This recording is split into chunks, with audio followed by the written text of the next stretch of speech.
Então eu devo ao Espiritismo a felicidade de haver-me retirado o véu da ignorância, de alargar os horizontes e ter me ensinado o sentido da palavra amor e a expressão kardeciana da caridade.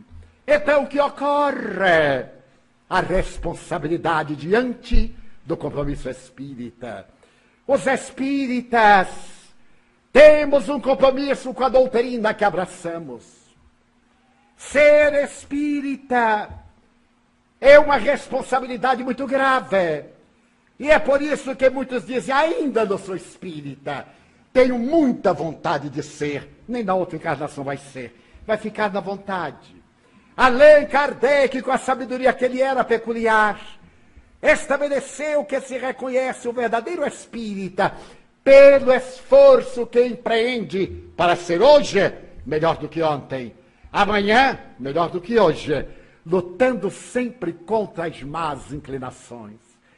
Ele não disse que o espírita é alguém que já logrou essa realização, mas é aquele que está empenhado em lograr esse objetivo, o que nos dá uma alegria imensa. Então somos espíritas imperfeitos, está muito bem. Há caminho da perfeição, ou espíritas pelo coração, conforme nos aprouver. Vivemos uma hora grave, em que o mundo espiritual inferior dirige as suas baterias contra os arraiais iluminados da doutrina espírita, para gerar confusão, para poder colocar apêndices perturbadores na sã doutrina, que não tem espaço para complementação. Eu já ouvi pessoas atrevidas, no sentido intelectual, dizerem que Allan Kardec está superado. E eu lhe fiz umas 5 perguntas sobre Allan Kardec.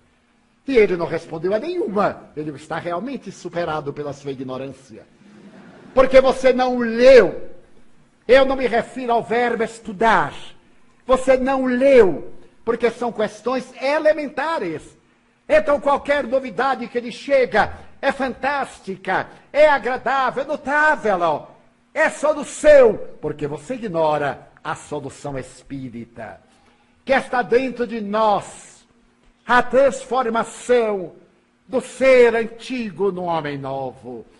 Então surgem a cada momento acréscimos ditados por espíritos burlões, que se aproveitam da nossa ingenuidade, ou que se aproveitam da nossa infantilidade para nos trazer modismos. Nestes 62 anos de Liga Espírita, quantos modismos! Então nós vemos aqueles outros que são os puritanos, mas eu sou espírita kardecista. O espiritismo não tem adjetivo qualificativo. Eu sou espírita. Porque se é kardecista, é porque existem outros que o não são. E como a palavra espiritismo foi cunhada por Allan Kardec, espiritista, espírita, como se queira, também são expressões por ele cunhadas. É espírita aquele que acredita nos postulados básicos da doutrina espírita, que tem a crença em Deus, na imortalidade da alma, na comunicabilidade dos espíritos, na reencarnação, na pluralidade dos mundos habitados, no Evangelho de Jesus é Espírito e verdade, conforme ele e os seus primeiros discípulos o viveram. Este é espírita, que pratica as propostas exaradas em o Evangelho segundo o Espiritismo e apresentadas em o Livro dos Médiuns, em cujas faculdades nós encontremos a ponte que nos faculta o intercâmbio entre o mundo espiritual e o mundo material. Então o Espiritismo é doutrina que não tem ritos, que não tem cerimoniais, que não tem sacerdócio organizado, que não tem. É a doutrina, é a religião cósmica do amor, que não tem representantes nem intermediários. É a nossa consciência que um dia se desvela, porque é na consciência que está escrita a lei de Deus. Questão 621 do Livro dos Espíritos. Então nós temos o dever de preservar essa doutrina conforme a recebemos das entidades venerandas da geração que sucedeu Allan Kardec. E no Brasil, das entidades nobres, como o Dr. Adolfo Bezerra de Menezes Cavalcante, como Saião, Eurípides Barçanulfo, e como Chico Xavier, mais próximo de nós. No dia em que eu te disser algo que discrepe do que está escrito por Allan Kardec, falou-lhe Emmanuel, deixa-me de lado e segue Allan Kardec. Então nós temos um compromisso com a pureza da doutrina. Não me refiro aqui à pureza exterior, mas à preservação dos postulados espíritas, transformando as nossas vidas, sem nos deixarmos iludir pelos rituais, por algumas novas propostas, apresentadas como mágicas, como se estivéssemos voltando à Idade Média, em busca do sobrenatural, do mágico, do extraordinário. O Espiritismo é a doutrina da razão. Então é melhor refugar 10 verdades a aceitar-se uma mentira. Porque eu não aceitar a verdade é muito bom. Não prejudiquem muito, mas a mentira que se corporifica é muito grave pelos danos que proporciona.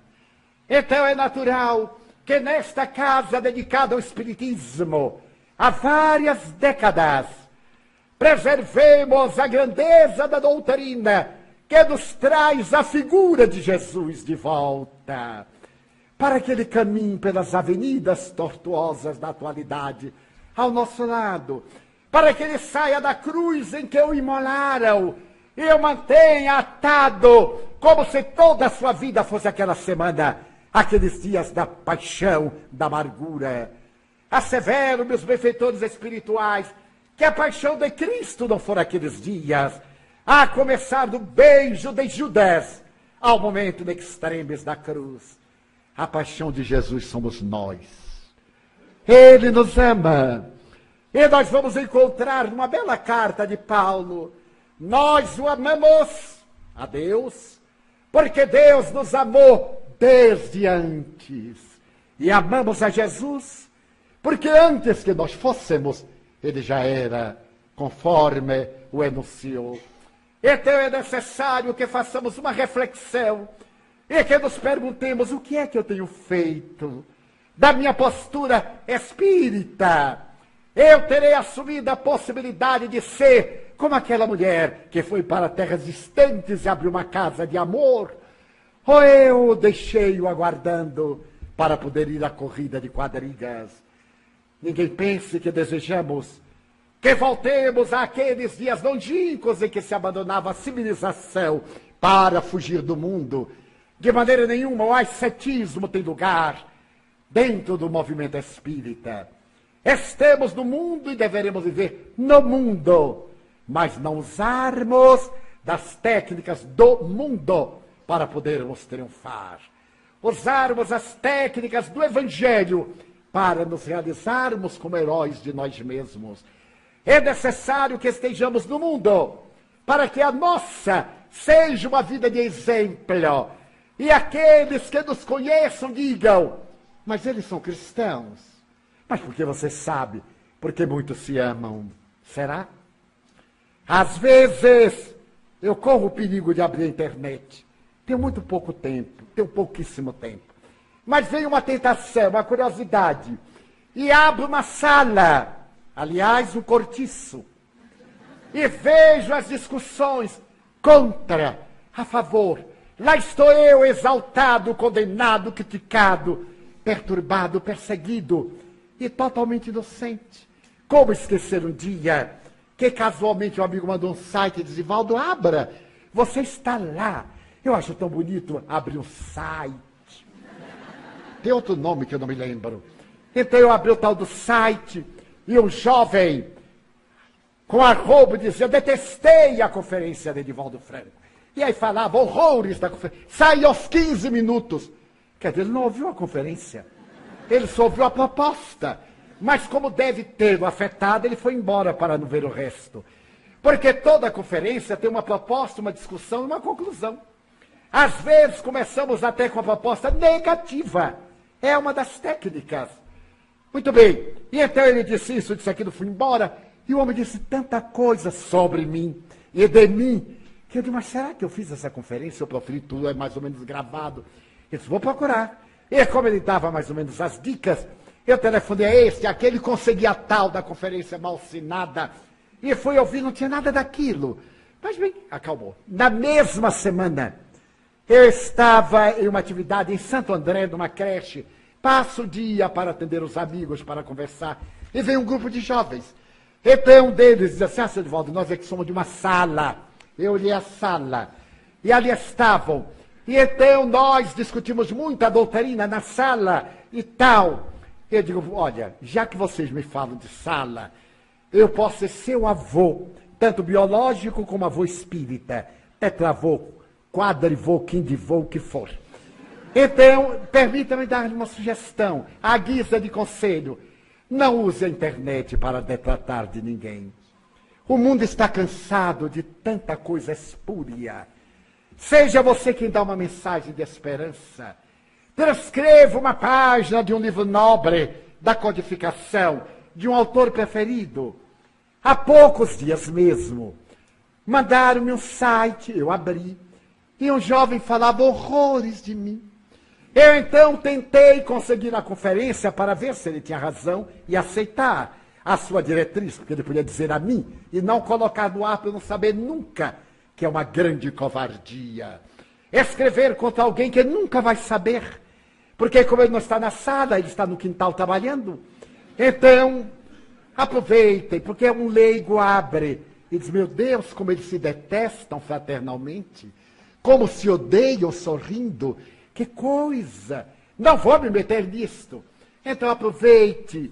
E aí eu voltei ao caso, eu digo, pois é, imagine que o rapaz dizia que saiu aos 15 minutos, que pena que ele não ficou até o fim, que não me deu a chance de justificar a minha postura e tal.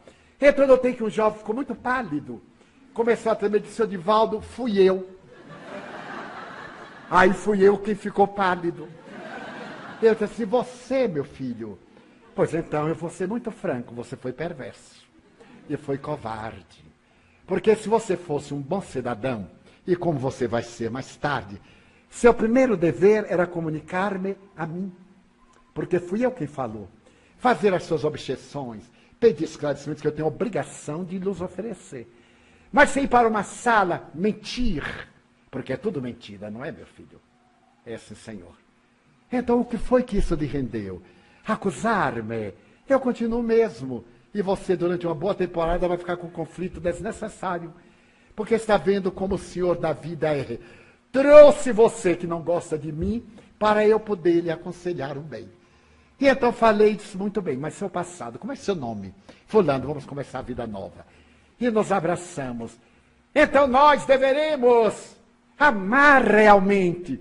Se o companheiro cai, se ele erra, ao invés de divulgar o erro, demos a misericórdia, a compaixão. Ele não necessita de apedrejadores, mas de uma nova oportunidade. Aquela mulher não precisava da lapidação. Talvez o marido sim, porque ele foi o responsável intelectual.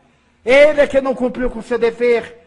Ela foi vítima de si mesma e das circunstâncias. E aquele jovem que teve a chance de acompanhar Jesus, optou pela fantasia de alguns minutos de glória, na sua quadriga que se espatifou e arrebatou-lhe o corpo físico. Então Jesus está de volta na doutrina espírita. É uma honra podermos dizer-lhe que o reencontremos, que ele nos chama mais uma vez, porque nós somos trânsfugas do dever, que agora retornemos à seara de luz, a fim de nos reabilitarmos. Há muita dor na terra e em nós. O vazio existencial devora o mundo.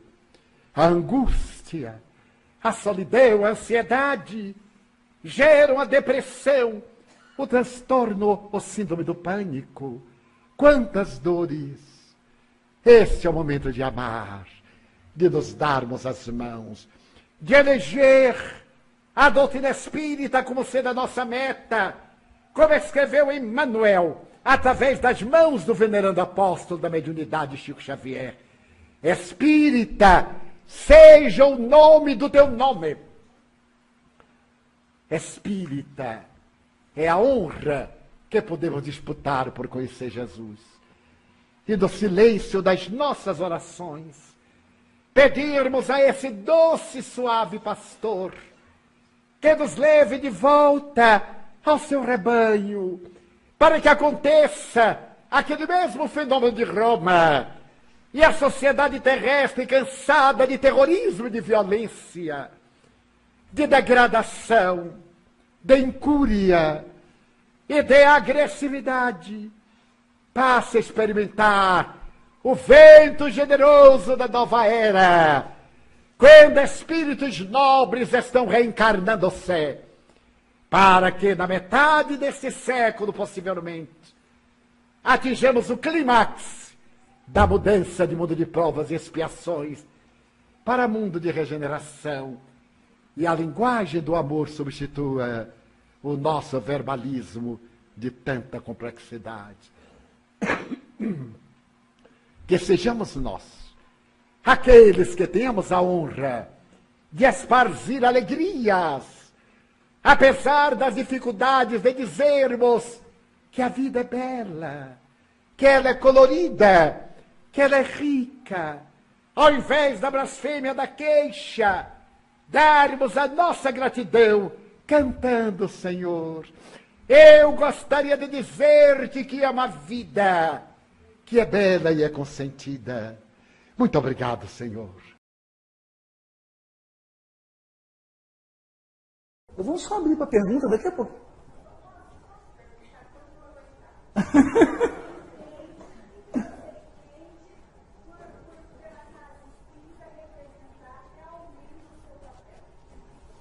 Eu acho que a Casa Espírita representar o seu papel é o seguinte.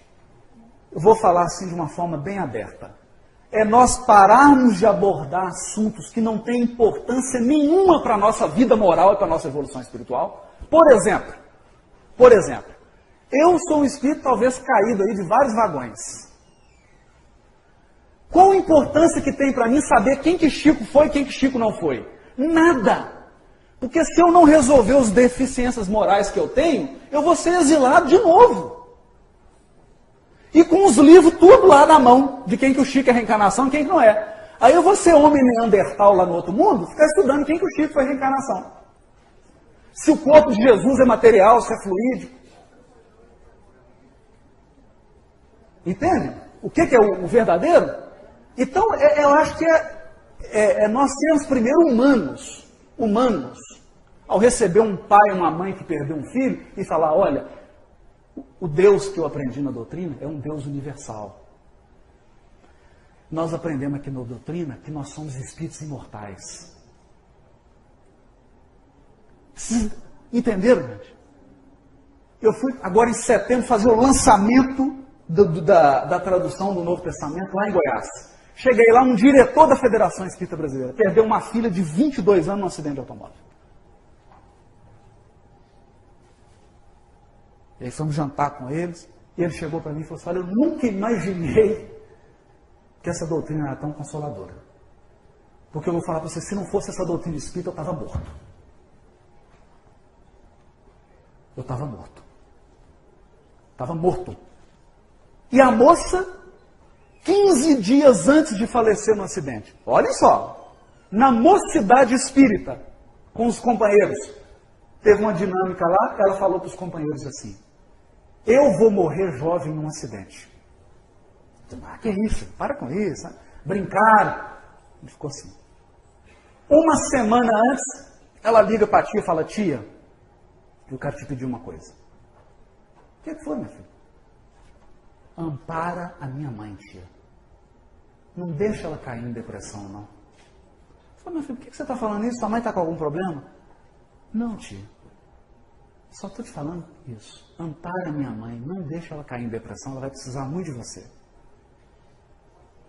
4 dias antes do acidente, mandou uma carta despedindo-se da melhor amiga e deixou 2 bilhetes, um para o pai e um para a mãe.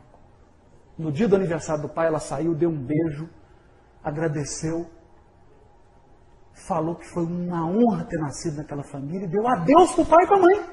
E não voltou para casa.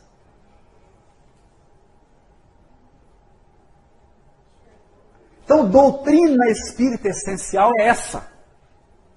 Agora, você imagina um pai desse chegar na casa espírita e está o expositor lá falando de corpo de Jesus, reencarnação de Chico Xavier. Nós não temos esse direito, gente. Pelo amor de Deus, me desculpem a franqueza. Nós não temos o direito de fazer isso com semelhante. Ficar discutindo essas bobagens. Perdendo tempo com essas fantasias, com esse misticismo. Milhares de criaturas chorando na nossa porta. Precisando ser consolada. Precisando ser consolada. Não é? Por exemplo, eu saí para vir fazer o seminário aqui, meu sogro está com metástase. Eu deixei minha esposa lá com um pai que está praticamente desencarnado. Não é? Mas nós estamos confiantes.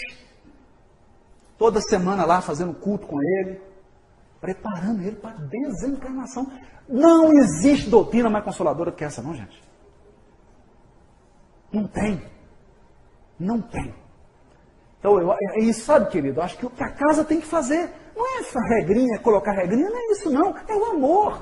Chegou a pessoa lá, atender a pessoa, o que você está precisando? Porque às vezes a pessoa precisa conversar.